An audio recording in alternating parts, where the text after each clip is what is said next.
Welcome to Empowered Learning. This is the second part of the video series on second order linear non-homogeneous equations and solving those equations by using what's called the method of undetermined coefficients. In the part one video, we went over the theory behind why it is that we actually say that a suitable solution form for these equation types is just y is equal to the homogeneous solution plus a particular solution that we need to guess. Okay.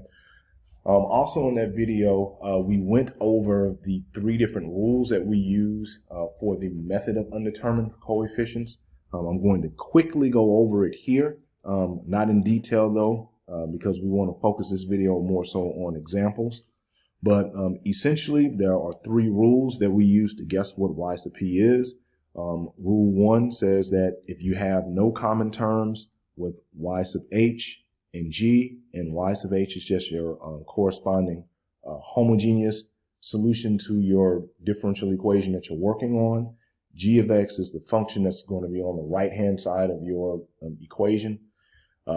If you have no matching terms there, we just use the suggestions that are given in this chart and we just run with it. And what I mean by run with it is that once we say, hey, I'm guessing that y sub p just looks like this normally, we're going to take the first and second derivative of our equations, dump it into our second order linear non-homogeneous ODE, work it all out, and then essentially figure out what the undetermined constants are. Okay.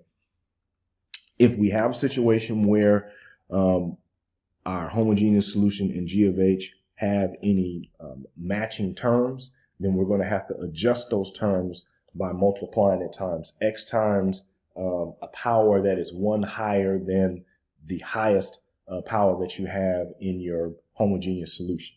Okay.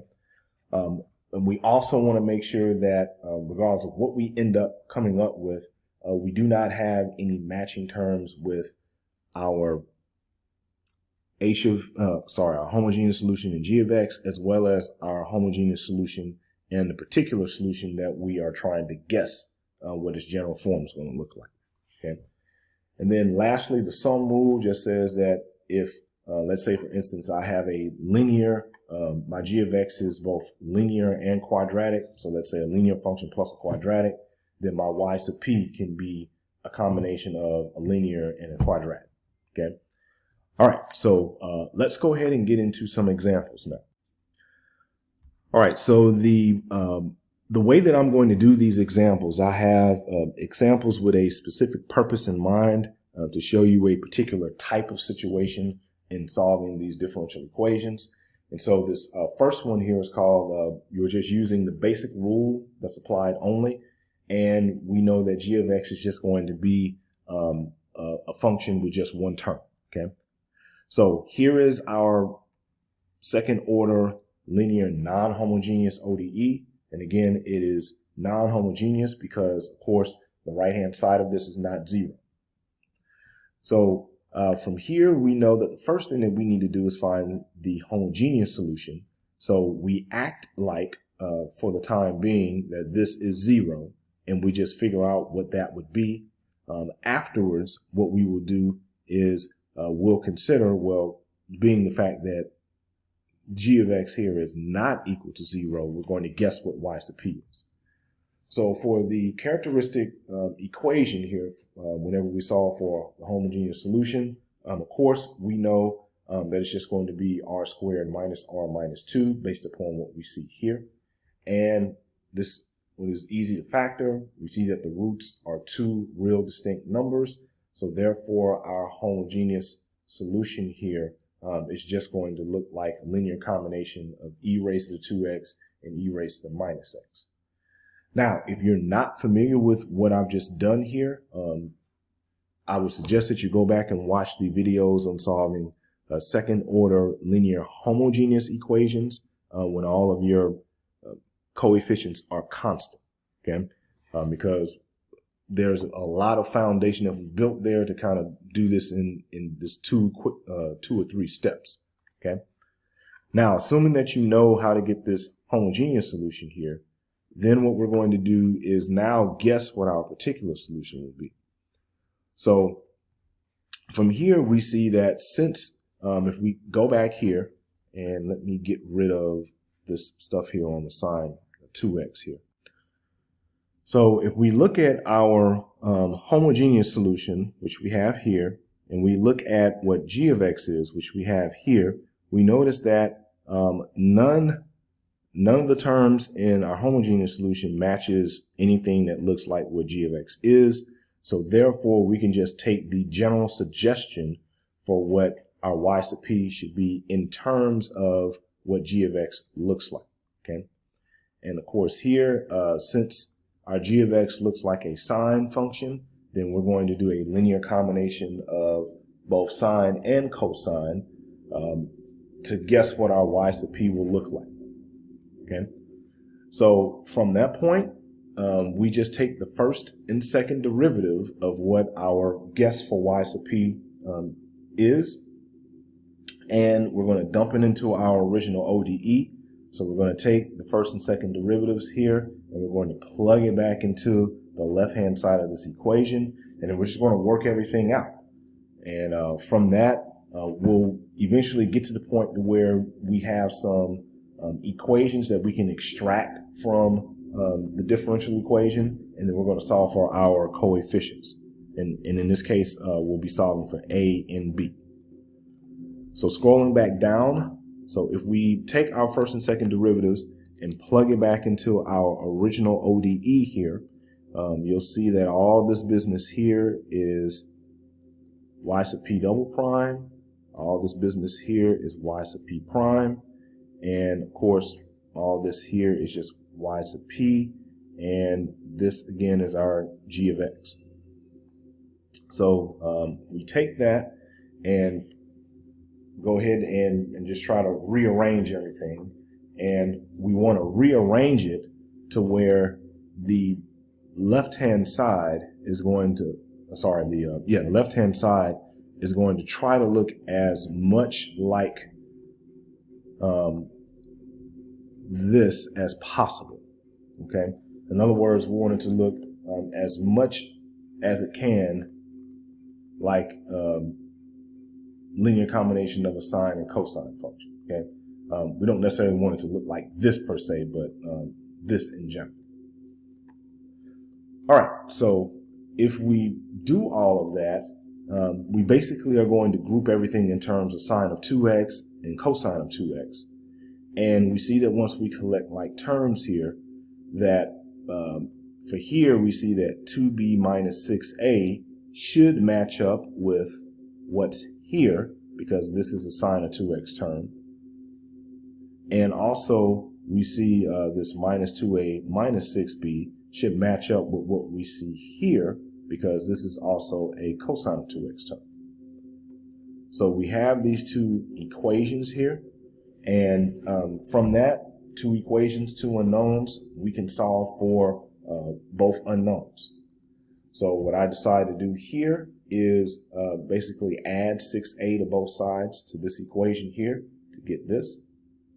And also from this, we see that our a here is going to end up being 3b because of what this equation turns out to be. So if we add 6b to both sides and then divide by a -2, we get a is equal to minus 3b. So we use that knowledge here, essentially saying, hey, since I know a is minus 3b, let me plug it in right there. So I do that, end up with an equation that looks like this. And then, of course, once we do all the algebraic manipulation to solve for b, we see that b ends up being 1/20th. And of course, if b is 1/20th, since a is -3 times b, we know that a is going to be a -3/20ths. Okay. And so our final answer here is a combination of our homogeneous solution, which is the c1 e raised to the 2x plus c2 e raised to the minus x, and our particular solution, where our undetermined coefficients are now determined. Okay. And so that's how we deal with these types of equations whenever there are no matching terms in our homogeneous solution and our g of x function on the right-hand side of our differential equation. All right, so now let's look at an example here that's similar to the example that we've done here, but we now have some initial conditions. And so the difference here is that once we get to this point for the example that we are about to do, we are going to have to use the initial conditions to find out what C1 and C2 are. So we'll have a little bit more work to do towards the end of this particular problem. All right, so let's get started. So for this question, we'll do the same thing that we did in example 1A, which is we're going to start off by solving for our homogeneous solution. And again, when we solve for our homogeneous solution, we're just acting like this 4x squared is just going to be 0. And of course, to solve for our homogeneous solution, we need to know what our characteristic equation is going to be. And our characteristic equation for this case is going to be r squared minus 2r plus 4. Should be plus here. And that's going to equal 0. And so over here, again, you could use whatever method you want, whether it's completing the square, trying to factor, or quadratic formula. You'll probably find out real quick that traditional factoring is not going to work. So we'll just go ahead and use the quadratic formula. So we know quadratic formula is minus b plus or minus b squared minus 4ac all over 2a. And here we know that our a is 1, our b is a minus 2, and c is going to be a positive 4. So that'll be minus a negative 2 plus or minus negative 2 squared minus 4a and then c. And all of that divided by 2 times 1. So if we do that, we end up having 2 plus or minus square root of 4 here minus 16. All that over 2, which is just 2 plus or minus square root of minus 12. And we'll come over here and finish up. So here this is going to be 2 plus or minus, and of course this square root of negative 12, we could break it up as being square root of 4 times square root of 3 times square root of negative 1, where we know that the square root of negative 1 part is just going to be I. Square root of 4 is 2. Square root of 3, we'll keep that looking the same. Put the I out here and then divide that by 2. And then this will just end up looking like 2 divided by 2, which is 1, plus or minus 2 divided by 2 is 1 times square root of 3i. And so that is what our roots will be. Of course, they're complex. So keeping in the form that I've done in the other videos, we see here that this is going to look like lambda plus or minus omega I, which lets us know our lambda is going to be 1 and our omega, or if you want to call it w, is going to be square root of 3. And therefore, because of that, our homogeneous solution just going to end up looking like e raised to the 1x, which is just x here, times linear combination of cosine and sine of omega. So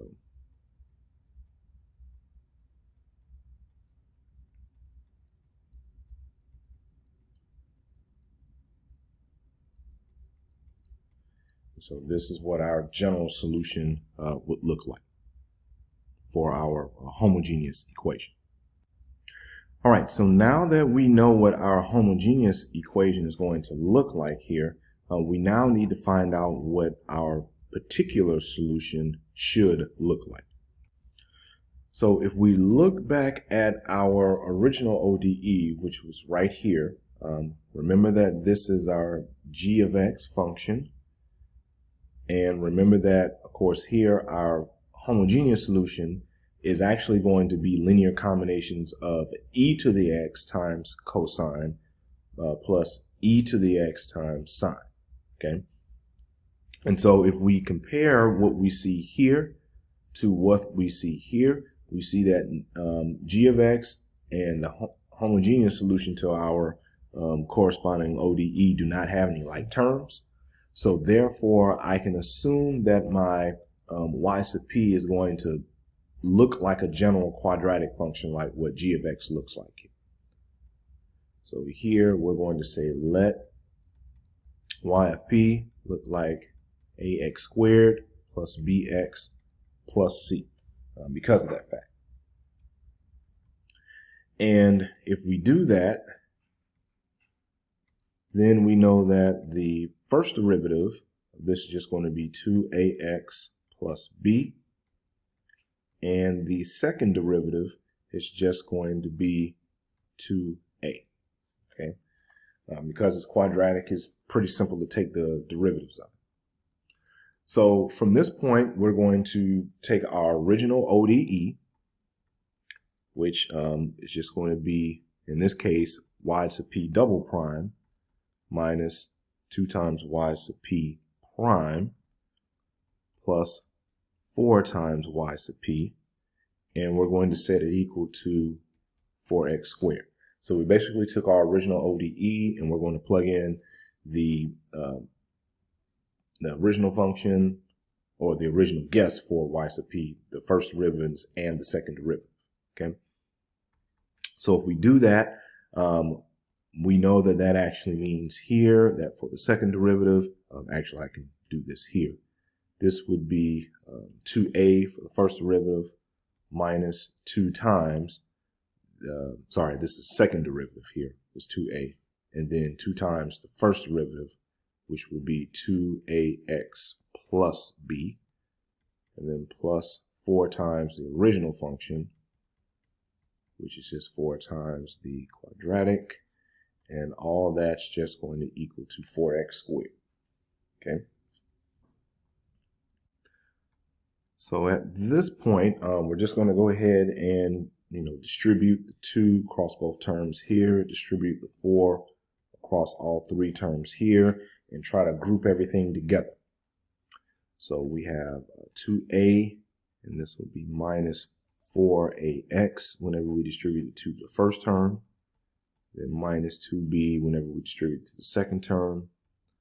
Keep on going here. This will be 4a squared plus 4bx plus 4c, and that's equal to 4x squared. And so now that we have everything out in single terms, we're just going to group everything in terms of x squared, x, and constants. So grouping everything in terms of x squared, if we look here, we only have one term that has x squared in it. So we're just going to group that together here. Next, collect all the terms with x in it. So we see here we have a minus 4a, term with x in it, and we see we have a plus 4b. And then now we're just going to collect the constants. So we have 2a here, minus 2b there. And we see we have a plus 4c here. And so what this means for us is that this is equal to 4x squared plus 0x plus 0. And again, I'm doing this just so that it's explicitly clear what goes with what when we start to extract out the corresponding equations that we need to solve for our undetermined coefficients here. So now that we kind of have this all grouped together here, if we look at this in terms of x squared, we will see that for a is going to go with whatever constant is here, which is 4. For x, we see that minus 4a plus 4b, or we can just say 4b minus 4a. That is going to equal 0. And then, of course, our constants, we know that 2a minus 2b plus 4c is also going to equal 0. And so now, of course, from this, we can see from the x squared grouping here that a is just going to be 1 if we divide both sides by 4. And of course, if we look here, this means that 4b minus 4 times 1 is equal to 0. Okay. And of course, from here, if we add 4 to both sides, we'll get this. So b also ends up being 1.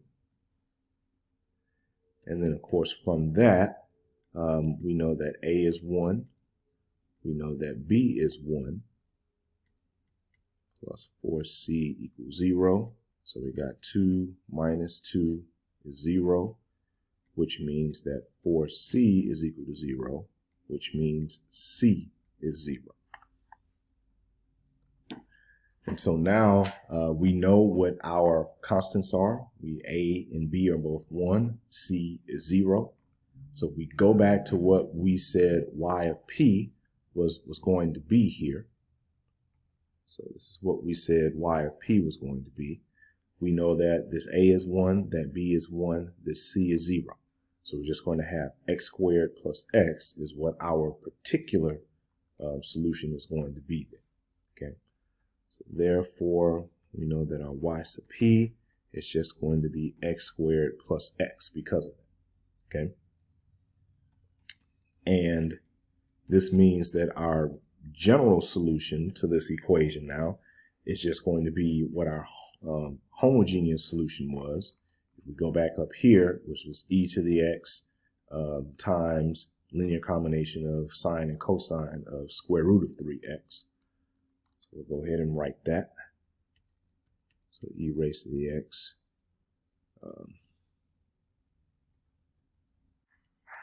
So here we have c1 cosine of square root of 3x plus c2 sine of square root of 3x. And then, of course, we will add to that what our particular solution is going to be, which is x squared plus x. And so this is what our general solution to our second order linear non-homogeneous equation will be. Okay. Now remember that if we did not have initial conditions, we would stop right here. But because of the fact that we actually have initial conditions, we're now going to have to go a little further and actually figure out what our C1 and C2 actually are. Okay. So to do that, and I'm going to switch colors again here. So we need to find out the first derivative.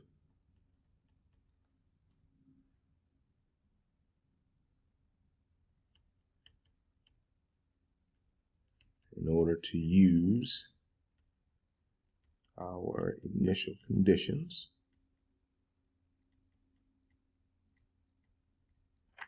And of course, our two initial conditions are going to be y sub 0 is 2, and the second one is y prime of 0 is 0. Okay. So let's go ahead and find what that first derivative is. And that's probably going to be the hardest thing here, just because it's kind of long. So for our first derivative, we'll work on the first term first. We'll use the product rule. The product rule says we'll take the derivative of the first times the second. So derivative of e to the x is just itself. And then, of course, we'll copy all this other stuff that we have here.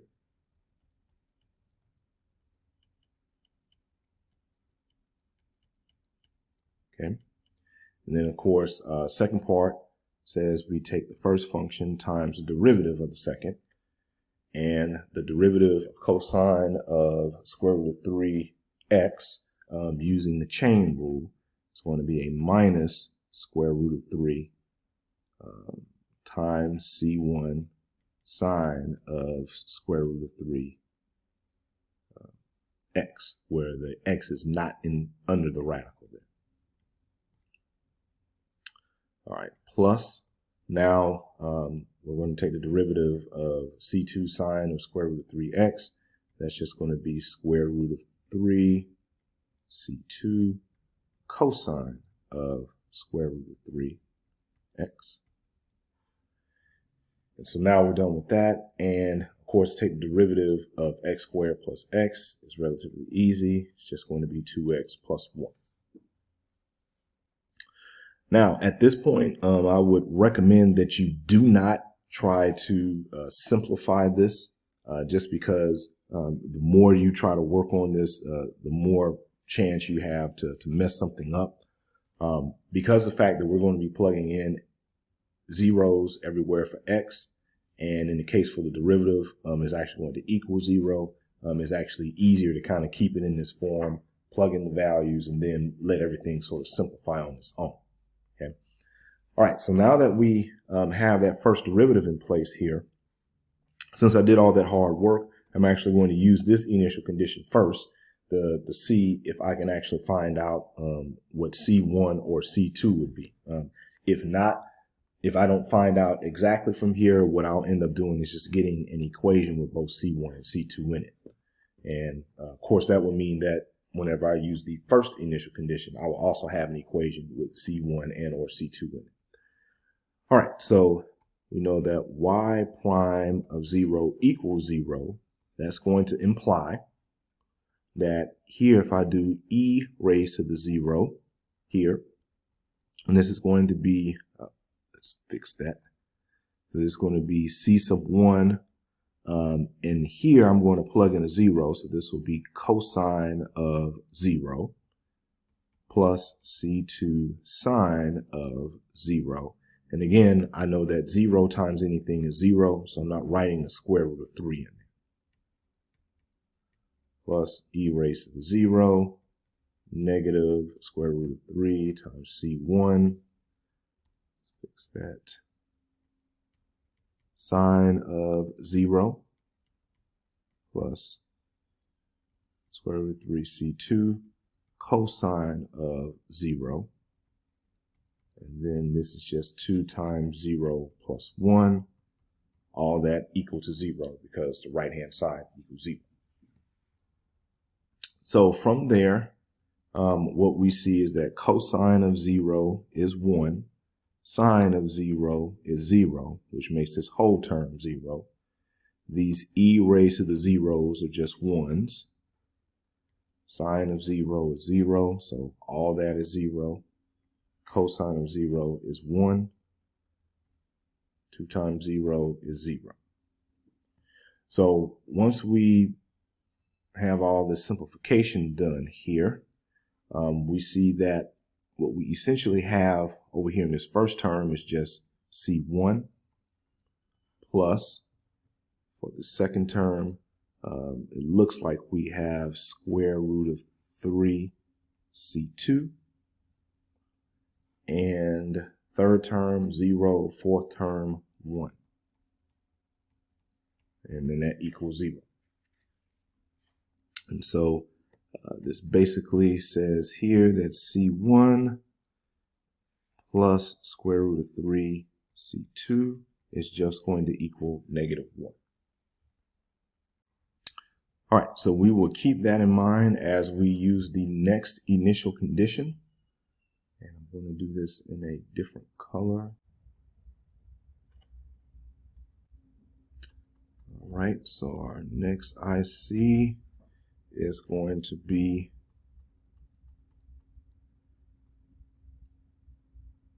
here when x is 0, y is 2.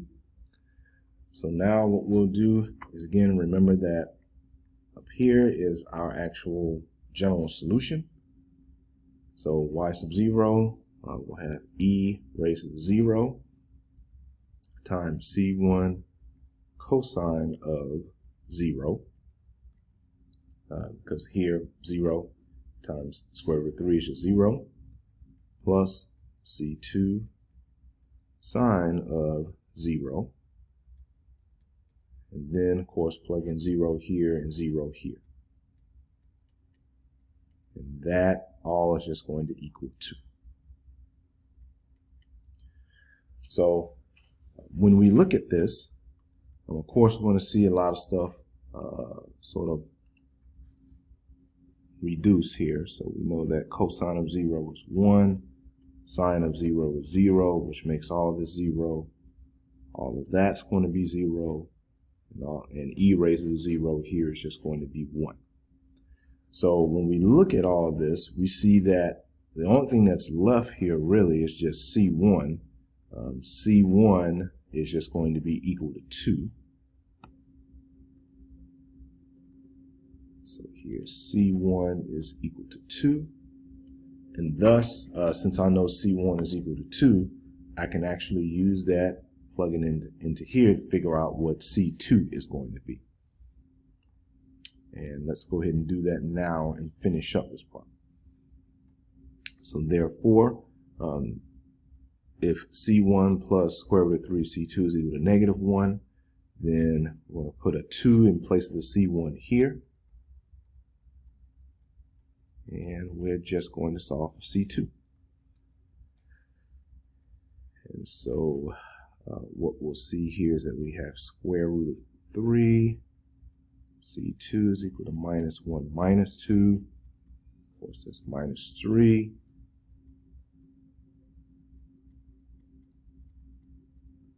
And if I divide both sides by square root of 3, then that means that C2 is going to be a -1 divided by square root of 3. Yep, nope, actually I have that backwards. That should be a negative square root of 3. So, yep, I flipped that, so let's go ahead and change that. All right, so we got square root of 3 there. And now we know what our C1 and our C2 is. So now we can actually state what our final solution would be for this. So our final answer here would be that y of x is going to be equal to e raised to the x times 2 cosine of square root of 3 times x minus square root of 3 sine of square root of 3x, and then plus x squared plus x. So this is our final answer to this particular problem. All right, let's move on to the next example. Okay, so for our next example, what we're going to do is look at a situation where g of x is still just a function with just one term, but now we will need to modify what our y sub p would be according to the chart that I showed you in the part 1 video, and of course the beginning of this part 2 video as well. So we start off the same. We need to find out what our homogeneous solution is, and then after that, let's make a guess on what our y sub p or a particular solution should be before we take our y sub p, dump it into our ODE, and do all the algebra for it to figure out what the undetermined constants are. All right, so first let's find our homogeneous solution here, and we know for that our characteristic equation is just going to be r squared minus 5r plus 6 equals 0. And of course, from that, we know that this quadratic expression can be factored out. just going to be r minus 2 times r minus 3 equals 0, which means that if we set both of these factors equal to 0, that r is equal to 2 or 3. And therefore, our homogeneous solution will just be a linear combination of e raised to the 2x and e raised to the 3x. So that's relatively simple. Next thing we need to do is find y sub p.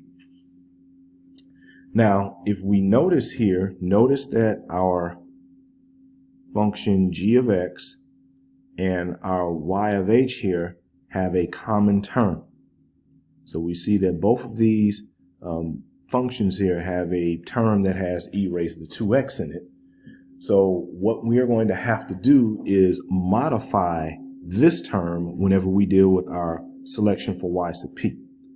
Now, if we didn't have any common terms, then our selection for y sub p would end up being let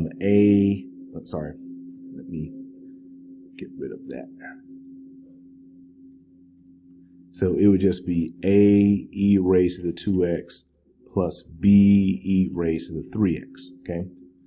But because of the fact that we have these two functions that have this common term in it, I'm going to have to stick an x in here to make this look different than my g of x and make that look different than my homogeneous solution as well, okay?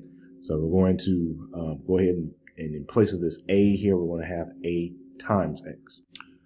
All right, so let's say a times x here, okay?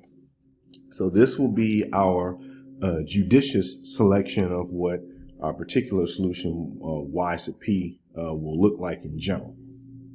So now, since we're going to basically let y sub p be this, we need to find out the first and second derivative for it. Okay, so the first derivative, if we ignore the constant here, we'll use the product rule to take the derivative of that. And so derivative of first, which is just 1 times e raised to 2x plus x times, and now we take the derivative of e raised to 2x, it's just going to be 2 e raised to 2x. That'll take care of the first term. The derivative of the second term using the chain rule, just be 3b e raised to the 3x. And I'm going to try to clean this up some here. So we'll have a e raised to the 2x plus 2ax e raised to the 2x plus 3b e raised to the 2x. All right, so that's the first derivative. For the second derivative, we'll kind of do the same thing. Derivative of the first term is just 2a e raised to the 2x. For the second term, ignore the constant, and we know that derivative of x times e raised to the 2x, we've already figured it out here. So we'll just reuse what we already know. And derivative of 3b e raised to 3x, that's just going to be 3b times 3 e raised to 3x. And again, we'll rewrite this to simplify what it looks like. So this will be 2a e raised to 2x plus another 2a e raised to 2x plus 4ax e raised to 2x plus 9b e raised to 3x. And finally, that looks like 4a e raised to 2x plus 4ax e raised to 2x plus 9b e raised to 3x. All right, so now that we know what our original function for the particular solution is going to look like, we know what our first derivative is going to look like, and I'm just going to mark it here. And then, of course, our second derivative, we're going to use all this information here to go ahead and dump it into our original ODE, which is here, and then from that try to determine what our A and B constants will be. All right, so let's go ahead and do that now. All right, so from here, we know that we dump in what y sub p is into our original ODE. We're going to have second derivative of y sub p minus 5 times the first derivative plus 6 times the original function, and that's just going to be equal to 4 times e raised to the 2x. And so here, this would imply second derivative. We're just going to go ahead and write it out.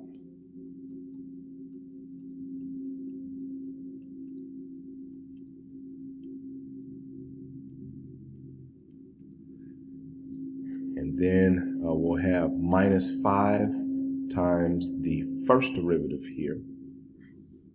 So here I'll take all these terms and do minus 5 to it. So this first term will be a minus 5a e raised to the 2x.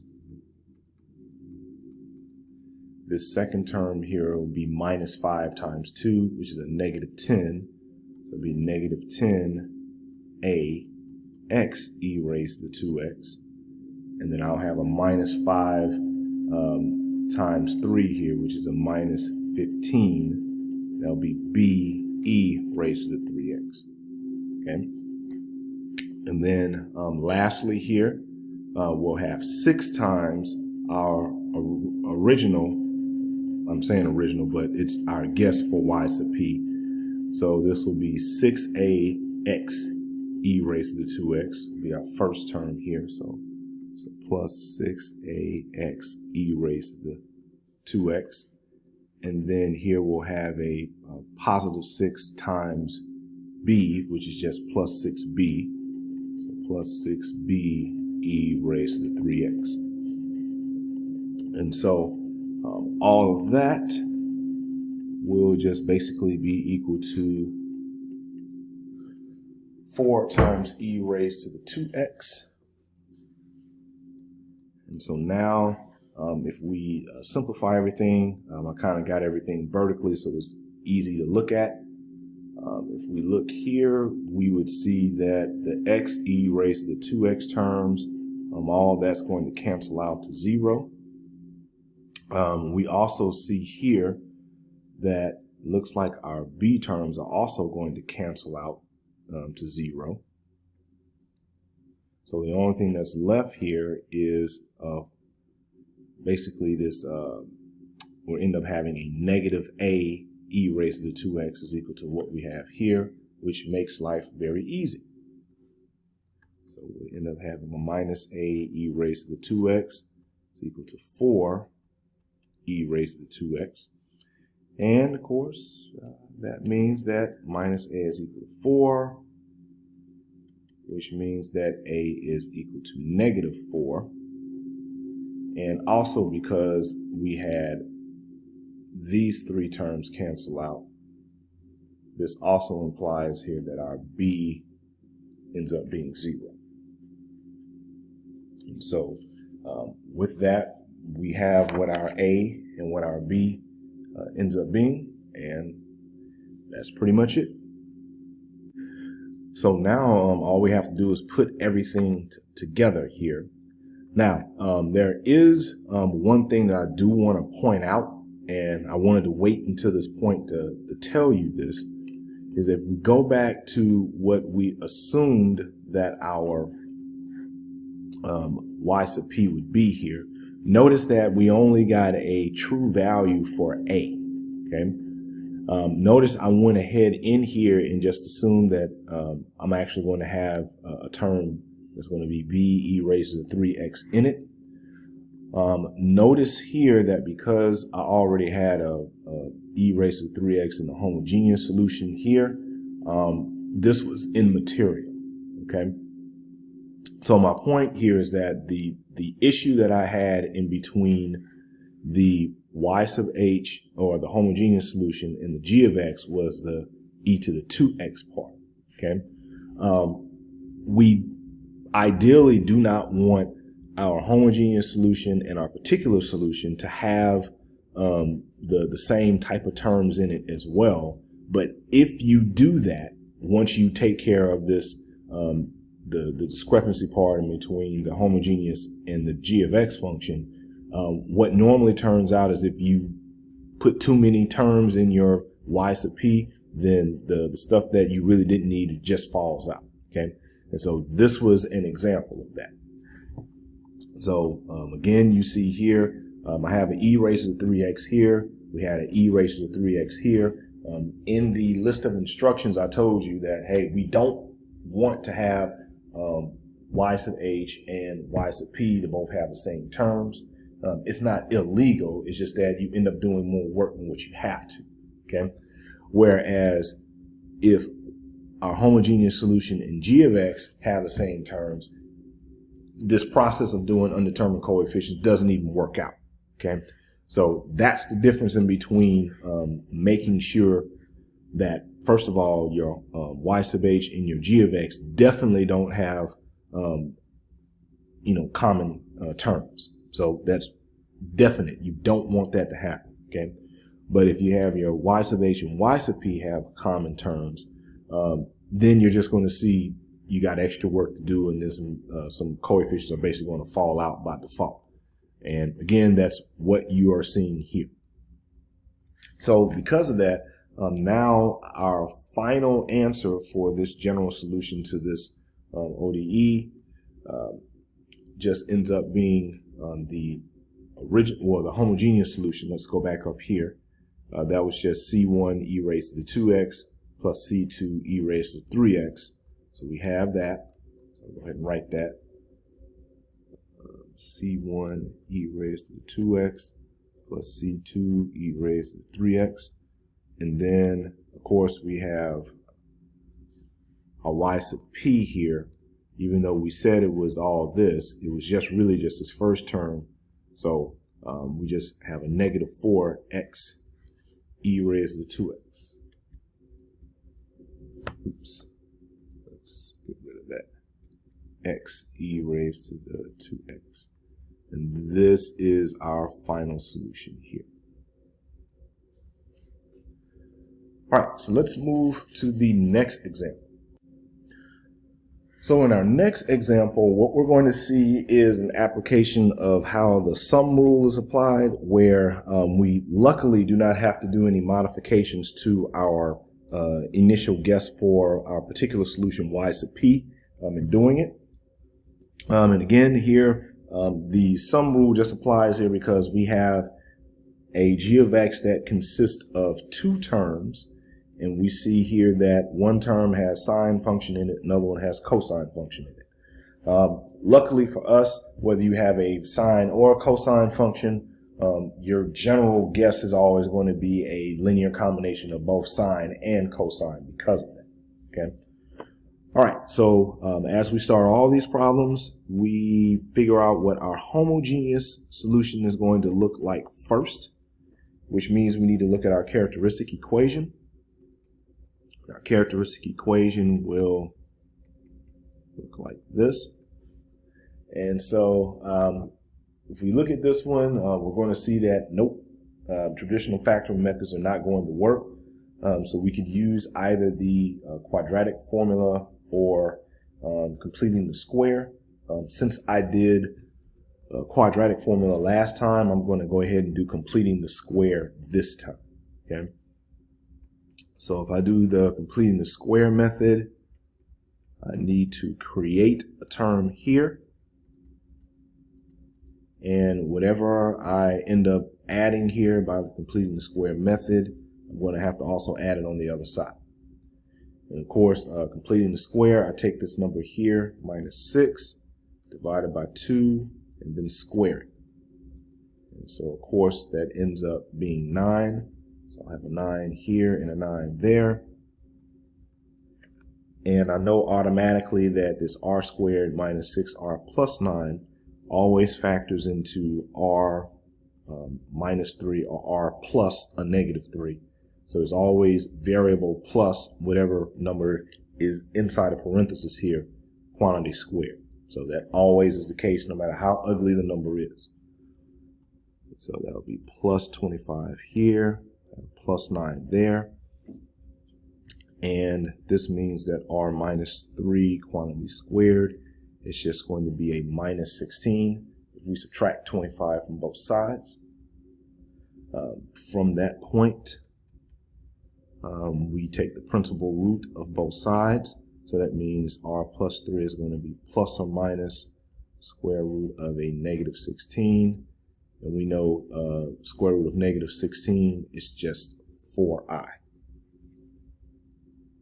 And so with that, this means now that r minus 3 is equal to plus or minus 4i, which means that r is equal to 3 plus or minus 4i. And we know that that takes on the form of lambda plus or minus omega I. And this means that our lambda is just going to be 3. Our omega, or if you want to call it w, is just going to be 4.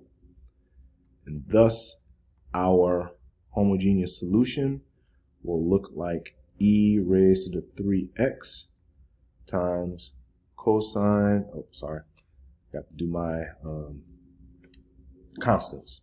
So let's erase this right quick and then write in the constants. All right, so this will be C1 cosine of 4x plus C2 sine of 4x. And so that is what our homogeneous solution will end up being. And just for clarity here, when you're looking at this, I want to go ahead and distribute the e raised to 3x to both terms here.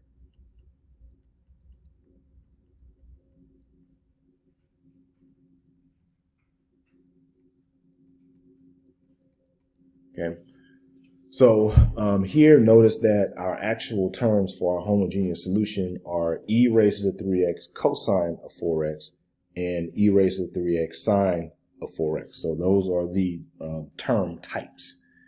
And we use that to compare with what we have with the g of x up here. Okay, so if we look at what we have, if we compare g of x and h of x here, notice that we do not have any common terms. Okay, I know we have sine functions and we have cosine functions, but sine of basically t over 2 does not act the same as sine of 4x. Okay, so and of course I'm using x here. I probably should be using t because these are t's. So let me change that right quick. All right, so got those t's fixed there. So again, sine of 1/2 t and sine of 4t, totally different. So they are considered to be unlike terms. So because of that, when we go and find out what our y sub p should be, or what we're going to guess for it to be, we're just going to say here, let y sub p be a linear combination of sine of t over 2 and cosine of t over 2. Okay. And again, that is because our homogeneous solution and our g of x, they do not have any like terms, so we can just go with the suggestion that our chart gives us for dealing with sine and cosine functions. Okay. So now that we know what y sub p should look like, we need to find the first and the second derivative of y sub p. All right, so for our first derivative, we just have a, and of course, if we take the derivative of sine of t divided by 2, that's just going to be 1/2 cosine of t divided by 2. And then plus b, do the same thing for derivative of cosine, be minus 1/2 sine of t divided by 2. And this is just going to be a over 2 cosine t over 2 minus b over 2 sine of t over 2. Okay. All right. So now that we have that, we can go ahead and figure out what the second derivative is going to be as well.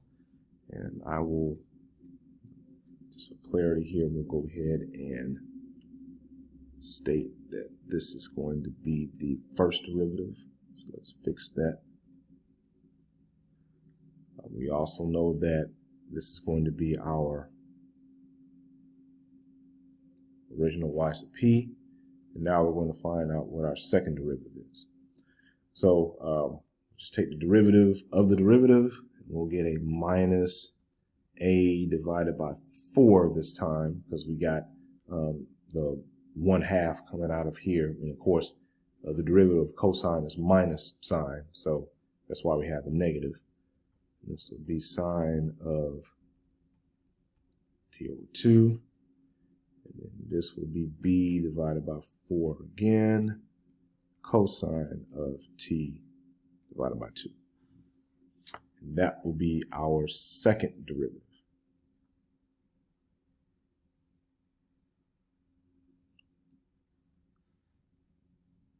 All right, so now at this point, we are going to take our original ODE and we're just going to substitute in y sub p everywhere here and set it equal to 2 sine of t over 2 minus cosine of t over 2, and then try to figure out what our coefficients a and b will end up being.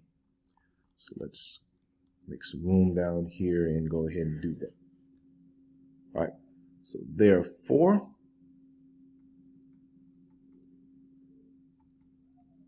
go ahead and write all this business down here.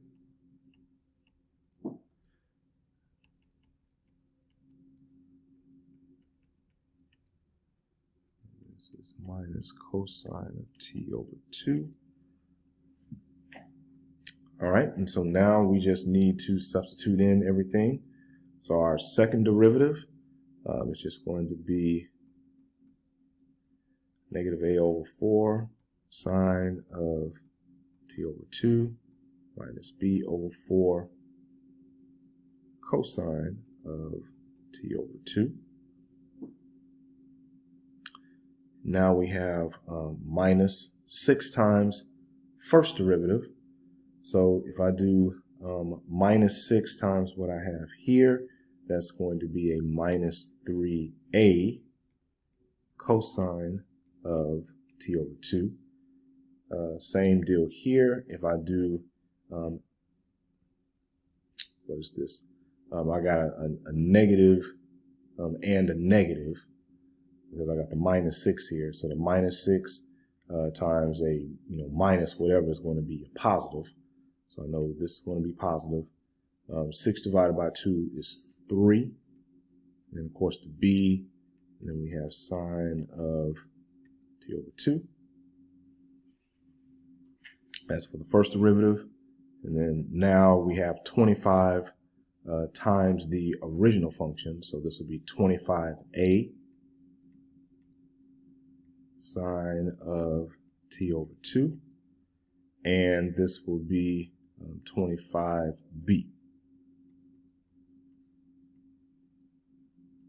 cosine of t divided by 2.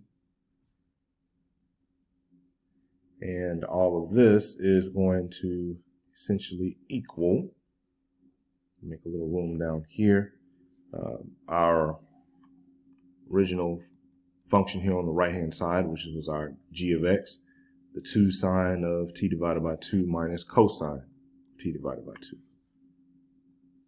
So 2 sine of t divided by 2 minus cosine of t divided by 2. Okay. All right, so now that we have all that, our goal now is to do the best that we can to group everything in terms of sine of t over 2's and cosine of t over 2's. So we're going to do that here. So first, let's deal with the sine of t over 2's. So we see in this first term we have a divided by 4. Skip this term, got a plus 3b and a 25a. Skip that term, and then that's it on the left-hand side. Now we need to do the same thing for cosine of t over 2. So this ends up being a negative b over 4. Of course, we skip this term because we already used that. We have a minus 3a, skip, plus 25b, and that's it. So now we just copy the right-hand side. And so now from here, we can clearly see what we need to do to form our equation so that we can find out our constants a and b. So if we look here, our sine of t over 2 equation rather, will be a negative a divided by 4 plus 3b plus 25a. And all that's going to equal here, we just have a 2 next to the sine of t over 2. So all that's just going to equal 2. On this side, we have minus b over 4 minus 3a plus 25b. And that's just going to equal a negative 1 on this side. And so now from there, we just do what we need to solve for a and b. So for my sine of t over 2, I think what I'm going to do here is multiply both sides of this equation by 4 to get rid of the fractions, or fraction, I should say. So that would be a minus a plus 12b plus 100a equals 8. And if I simplify that, that's going to be 12b plus 99a equals 8. On this side, I'm going to multiply by I'll multiply by a negative 4 this time. So this will end up just being b here plus 12a minus 100b here, and then that equals 4. So then I will have 12a minus 99b equals 4. And so I have these two equations with the two unknowns. So I could use those together to find out what a and b are going to be. So here, it just really depends upon how you want to do it. Looks like no matter what you do is not going to be easy. So what I'll just do here is I'll use the elimination method. And let's see here. I'm trying to see if I want to do it. Yeah, elimination method's fine. So here I'm going to rewrite this 99a plus 12b is equal to 8. And this is going to be 12a minus 99b is equal to 4. And regardless of whether we want to eliminate a or b, still going to have to multiply some relatively large numbers here. So we'll go ahead and eliminate b since we already got the plus or minus there. So that means up here we want to multiply both sides by let's try that again, by a positive 99.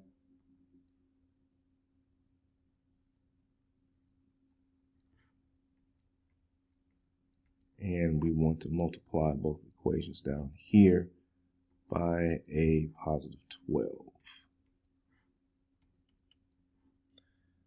All right, so of course, if we multiply 99 times itself, I think we end up getting, I want to say like 9,945, but I'm going to check that just to be sure. Nope, it is 9,801. Yep. So that's that A. And then, of course, 99 times 12, that ends up being 1,188. And then 99 times 8 is 792. Okay, so that is the first one. So down here, 12 times 12 is 144. Minus, we already know, 99 times 12 is 1188. And 4 times 12 is 48. So it's ugly, but it's getting better. All right, so now here we know that this cancels to 0. And then here we have A, and this is 5, 4, 9, 9. Yeah, maybe that's what I was thinking about. So we have this, and then of course if we add this up, this should be, if I'm estimating that correctly, yeah, so that's that 850. That's what I was thinking. All right, and so now of course A is just going to be 850 divided by 9,945, which is ugly, but that is what it is. And of course, both of those are going to be, both of those numbers in the numerator and denominator are going to be divisible by 5. I'll just go ahead and figure out what the reduced fraction is for that. And this should be, if I did everything right, should be 10 over 117. And I'm just going to double check myself just to make sure everything is correct here. And if I missed anything, I'll come back and correct it. All right, so after checking this, I got this number here wrong. This should be 840 instead of 850, so I'm going to change that. All right, so that should be a 4, which means that should be a 4. And then at that point, of course, both of them are still divisible by 5. If we do 840 divided by 9,945, it's getting the fraction form. That'll be 56 over 663. Yeah.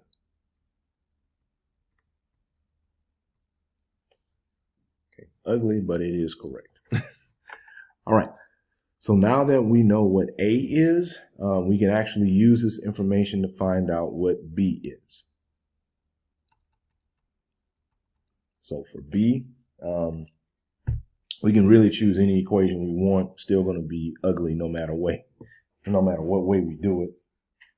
So here, let's go ahead and use this first equation here.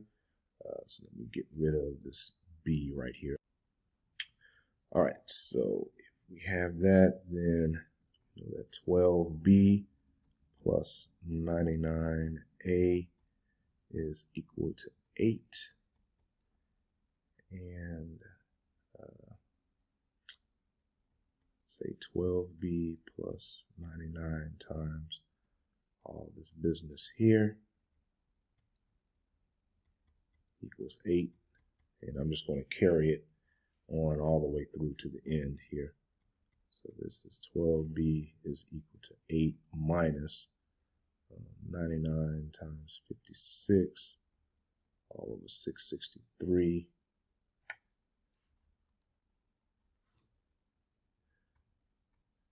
And that means that B is just going to be 8 minus all of this madness here.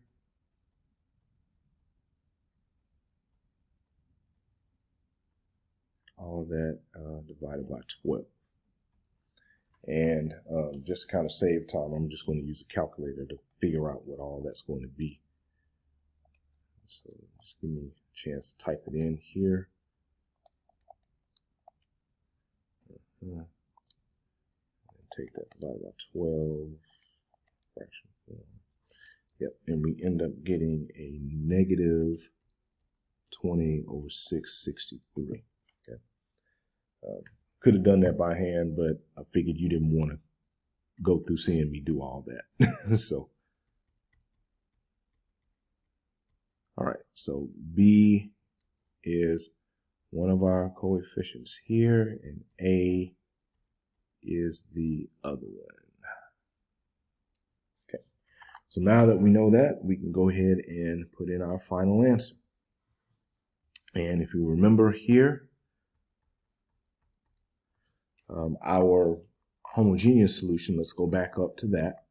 So our homogeneous solution here is just going to be C1 e raised to the 3t cosine of 4t plus C2 e raised to the 3t sine of 4t. Okay.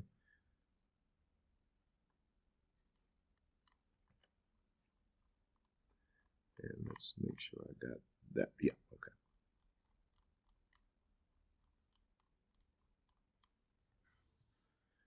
All right, so this is going to be the homogeneous solution plus particular solution. And this is going to be C1 e raised to 3t cosine of 4t plus C2 e raised to the 3t sine of 4t. And now we use what our y sub p is going to be.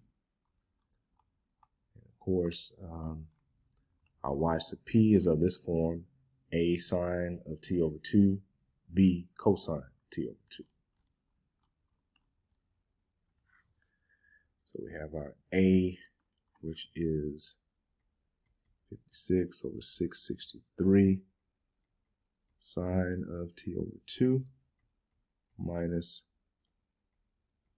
20 over 663 cosine of t over 2. So this is our final answer here.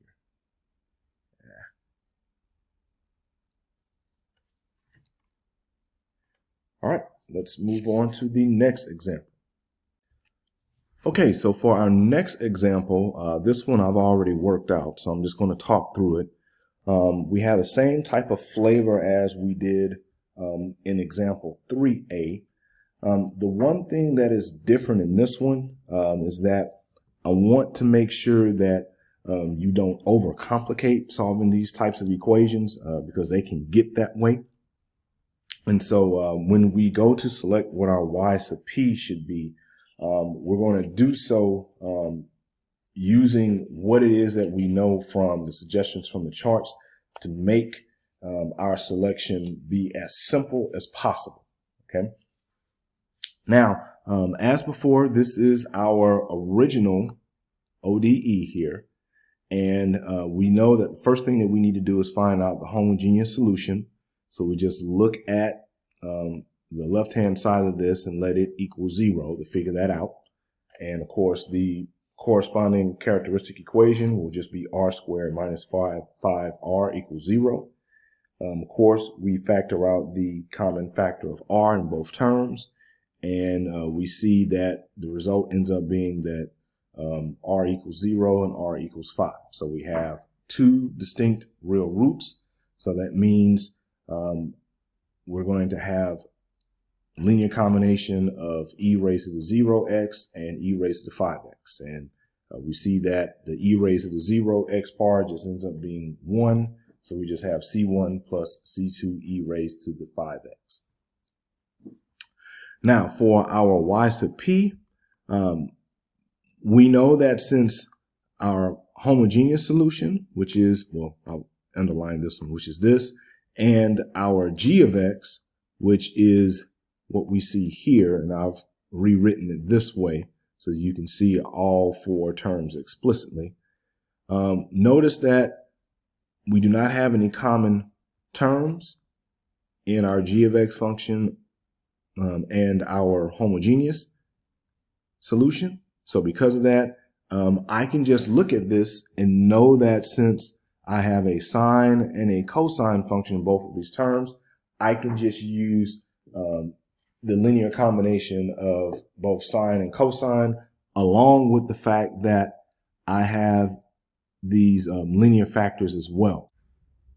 So because of the fact that I have both sine and cosine and linear factors here, this lets me know that a simple general selection for y sub p should just be a combination of linear factor plus sine. And we're also going to do the same thing for cosine, okay? So we'll have, we'll make up another linear factor, and we'll do this for cosine as well, okay? And the point that I want to make here is that if we just had just sine by itself, or if we just had cosine by itself, we still would do this, okay? We still want to do linear factor times sine, linear factor plus cosine. And in doing that, that should cover everything that we need. What we don't want to do is, say for sine here, I'm going to use ax plus b times sine plus cx plus d times cosine. And then for cosine, do another round of this and have like ex plus f times sine plus gx times h times cosine. You can do that, but it overcomplicates the problem. Trust me, I know, I've worked it that way. So you don't want to do that. It's much simpler to just take it how I'm suggesting here, and trust me, everything that you need will be covered, okay? So here for this situation, that's why I'm saying, because of all those reasons, we're just going to let y sub p just be ax plus b, all that times sine, plus cx plus d, all that times cosine. And so from there, of course, we find our first and second derivative of both of these, of this particular function here. So once we get what y sub p is, we find out the first derivative and the second derivative.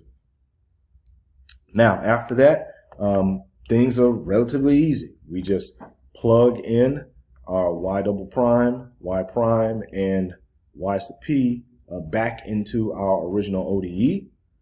And so this is our original ODE with y sub p double prime and y sub p plugged in. So we go ahead and write all of this here is y sub p double prime, and all this down here is minus 5 times y sub p. And of course, this is our g of x over here. So in the next step, all I'm doing is trying to organize everything so that I have everything in terms of these four different terms here. So terms that have x times sine x in it, terms that just have sine x in it, terms that have x times cosine x in it, and terms that just have cosine in it.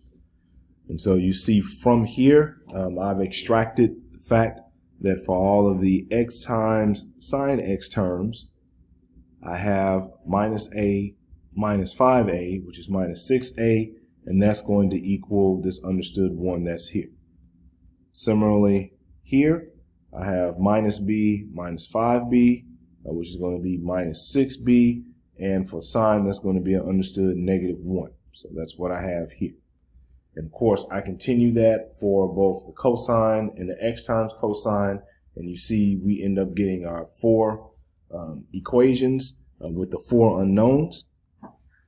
And of course, these three here that I'm checking are relatively easy to solve for.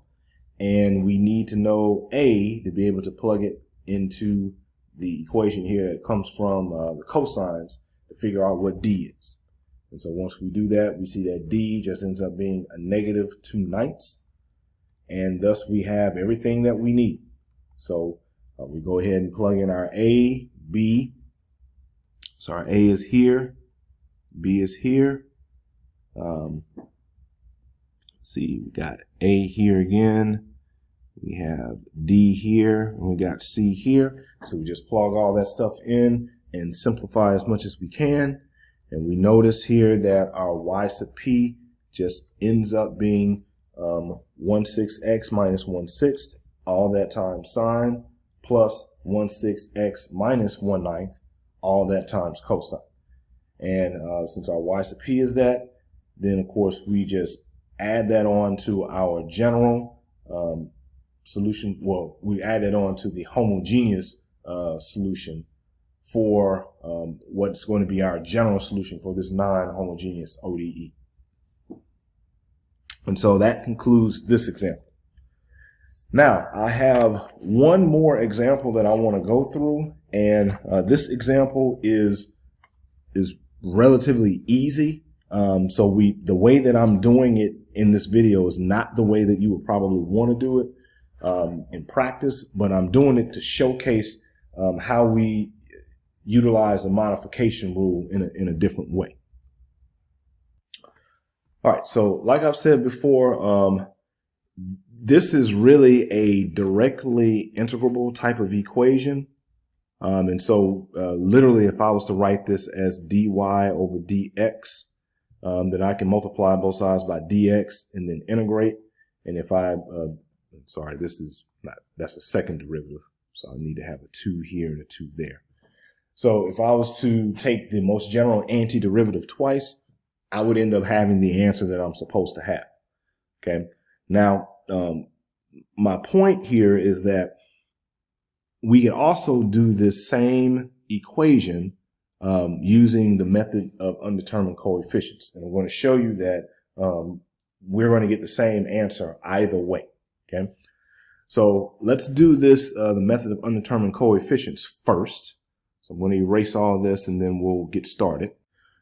So to start off here, we know we need to find the homogeneous solution. That means we need to find our characteristic equation. And lucky enough for me, the characteristic equation, since we only have the y double prime term, is going to be r squared is equal to 0. Okay. And so what that means here is that r is just equal to 0. Okay. So with this means that our basis of solutions here would be e raised to the 0x. And since we only had one solution here, we would have to use the result from reduction of order, which is e raised to the x times e raised to the 0x. And of course, this would just be 1 and x here. So our homogeneous solution would actually be c1 times 1 plus c2 times x, which is essentially just c1 plus c2x. Now notice here that although we did this the traditional way of actually doing the method of undetermined coefficients, which is getting a homogeneous solution here, notice that we also could have just said that, hey, if I have y double prime equals 0, then we know that if the second derivative of a function is 0, then we know that the first derivative is just a constant. And from that, we also know that the original function had to be linear. Okay. And so we could have said something like, and I'm just going to try to keep these constants here the same. So let's say this is a constant here, then of course, it would have been linear. We would say c2x plus c1. So my point here is that whether you went through it this traditional way or if you went through it more so the way you would probably do it in practice, you're still going to end up with the same thing. Okay. So doing it this way or doing it this way, you end up with the same thing. Or just say method 1, method 2 here. Okay. Now, the important part of this problem is trying to find out what our y sub p should end up being. Notice here that this 9x squared plus 2x minus 1 is our g of x.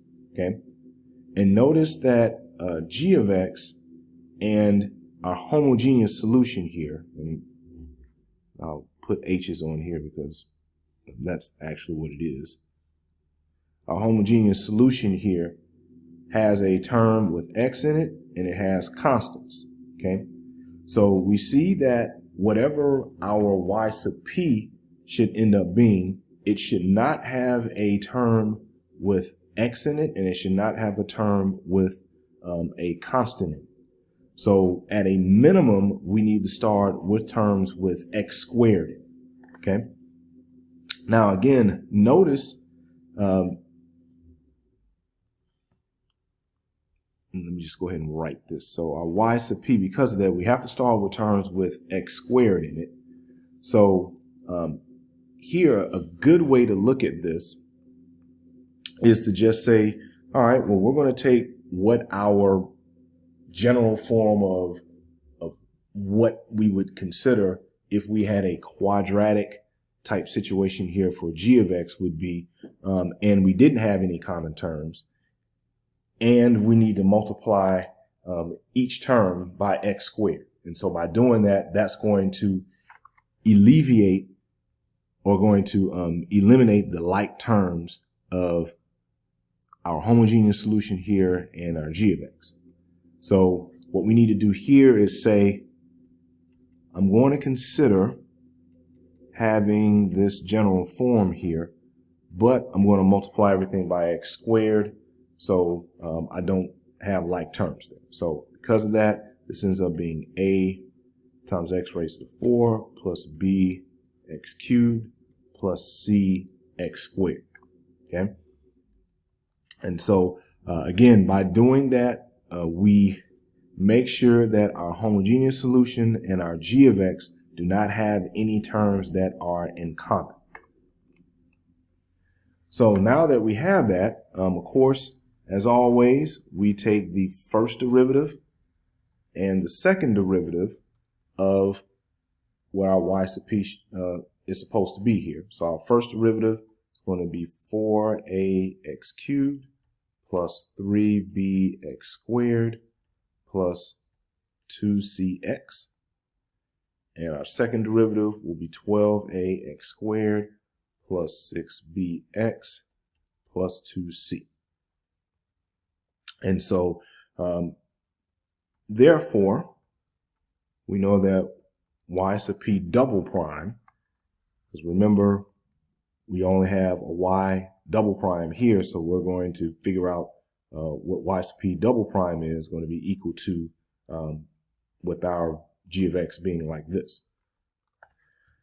So we know that our y sub p double prime has to be 9x squared plus 2x minus 1, which means that 12ax squared plus 6bx plus 2c is going to be 9x squared plus 2x minus 1. Okay? And of course, from here, we can easily see from our x squareds here that 12a has to be 9. From our x's here, we see that 6b has to be 2. And for our constants here, we see that 2c has to be -1. And so everything is working out nice here. So we can see here that a is 9 over 12. And if we reduce this fraction here, that should be 3 over 4. B is going to be 2 over 6, which is the same as 1/3. And C is going to be a -1/2. And so this shows us here that our y sub p is just going to be 3/4 x raised to the 4, and that's so 3/4 x raised to the 4 plus 1/3 x cubed minus 1/2 x squared. And of course, that's because our a, b, and c are here. So now that we know that, this lets us know that our final solution, which is the homogeneous plus the particular solution, is just going to be, and of course, we saw here that our homogeneous solution was just C2x plus C1, okay? And I have it as C2x plus C1. You could write it as C1 plus C2x. That's perfectly fine. It's 3/4 x squared plus 1/3 x cubed minus 1/2 x squared. And that would be your final answer there, okay?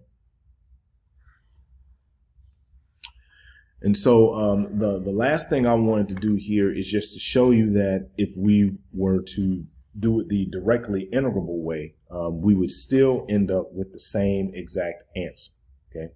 So I'm just going to do that just to confirm, and then after that we will end this video.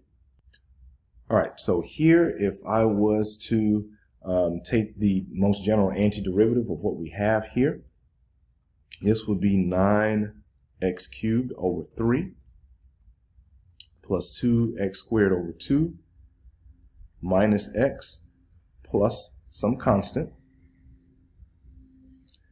Then, of course, if we were to do it again, let me go ahead and simplify what we have here.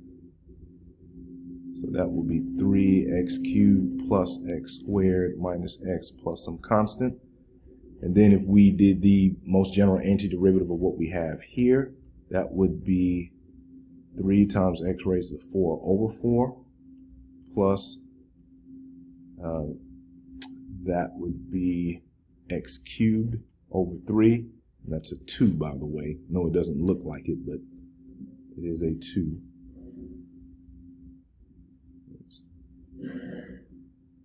Yep, 2 there. And then this would be minus x squared over 2 plus constant times x plus another constant. And of course, if we take that and compare it to what we had before, we'll see that we have the same general profile here. The only thing that's different is that our C and D in the answers that I just got through getting are what C2 and C1 are, okay? So we see we still have the 3/4 x raised to 4, 1/3 x cubed, negative 1/2 x squared. And of course, this C right here ends up being the C1, and this D here ends up being the C2, or is it the other way? Yep, so the C2 is with the x and the C1 is by itself. So yeah, C2 is with the x, C1 is by itself. So we see it's essentially the same thing. So again, I just wanted to do that as a sanity check, just to let you know that, hey, we do have different ways of solving these equations. The thing is that, of course, you want to use the best, most efficient way to do it.